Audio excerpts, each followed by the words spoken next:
ต้นเครื่อง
Of Government School,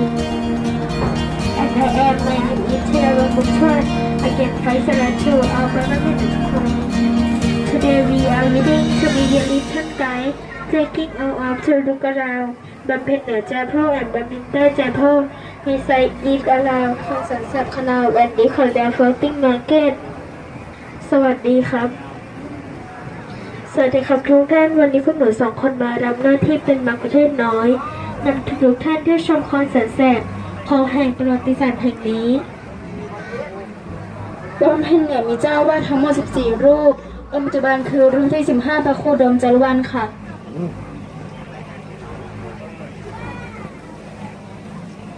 สิ่งศักดิ์สิทธิ์ที่น่าสนใจของท่านคือ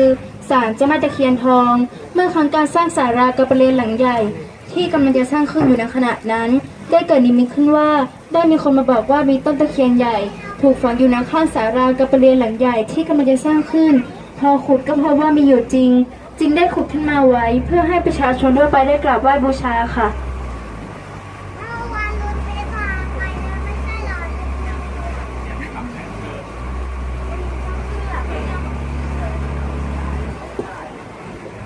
เพ็ญเหนือสร้างขึ้นเมื่อปีพุทธศักราช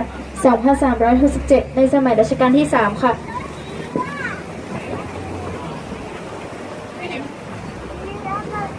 สิ่งศักดิ์สิทธิ์ที่อยู่ทางด้านซ้ายมือของจุดท่านคือศาลเจ้าแม่จุเมื่อครั้งสมัยกรุงเวียงจันทร์แต่ใหม่ๆเจ้าแม่คำผิวซึ่งเป็นเจ้าทางในเมืองของพระนครเวียงจันทร์ได้อพยพหนีภัยมาหลบอยู่ณบริเวณแนวคลองสันแสบจนกระทั่งที่ชาวบ้านจึงได้ตั้งศาลเพื่อทำการสักการะบูชาณวัดบำเพ็ญเหนือมีการจัดงานขึ้นคอนดายูเนียนที่ตั้งอยู่ในเขตนิคมอุตสาหกรรมบางชันค่ะซึ่งถือเป็นนิคมแห่งแรกของประเทศไทยส่วนใหญ่เป็นนิคมอุตสาหกรรมประเภทอาหารมีโรงงาน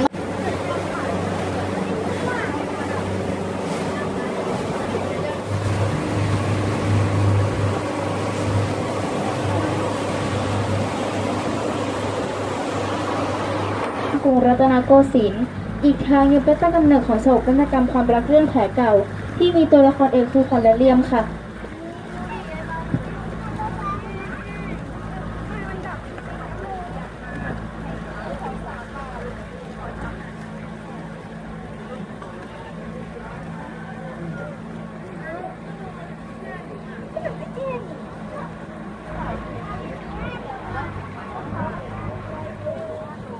ลำดับต่อไปขอให้ทุกท่านได้ชมตลาดน้ำขอนเลียมตามอัธยาศัยครับจุดเด่นของตลาดน้ำขอนเลียมก็คือส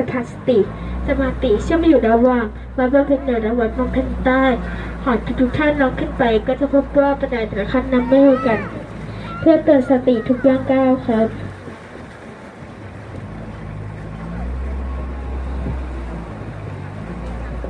สำหรับการนำเที่ยวคอนเสิร์ตแสบก็ขอจบลงแต่เพียงเท่านี้คณะมะกุเทศน้อยขอขอบคุณทุกท่านและหวังว่าจะเป็นการต้อนรับทุกท่านในการมาเยือนตลาดน้ำขวัญเรียมในครั้งต่อไปหากผิดพลาดประการใดต้องกลับขออภัยด้วยนะคะขอบคุณและสวัสดีค่ะ